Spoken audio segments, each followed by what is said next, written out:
L'École normale supérieure, l'un des temples de la littérature française. Cette semaine, on y accueille un immense comédien, Michel Bouquet.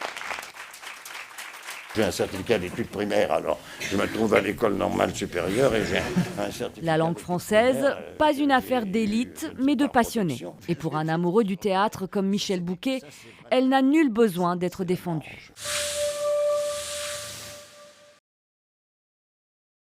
Elle se défend toute seule.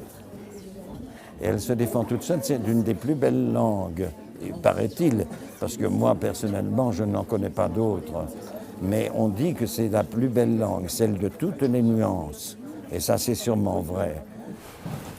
Donc là, on est dans la salle historique de la bibliothèque. Ici s'alignent les grands noms de la littérature en langue française. De Corneille à Stendhal, en passant par Anouilh, Senghor ou Molière. Selon Tristan, étudiant à l'école normale, pour aimer la francophonie, il faut revenir aux sources mêmes du mot. Et francophone, quelqu'un qui parle français. Si on ne retrouve pas l'étymologie du terme, on ne pourra jamais défendre pleinement la francophonie.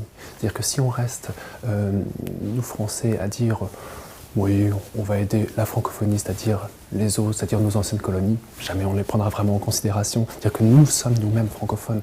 Tous francophones, c'est un fait. Mais la francophonie, elle, n'a pas toujours bonne presse, y compris auprès des normaliens. L'ENS fait une semaine sur la francophonie, on voulait juste savoir ce que ça vous évoquait. Il y a eu une petite réponse spontanée qui était colonisation. Mais...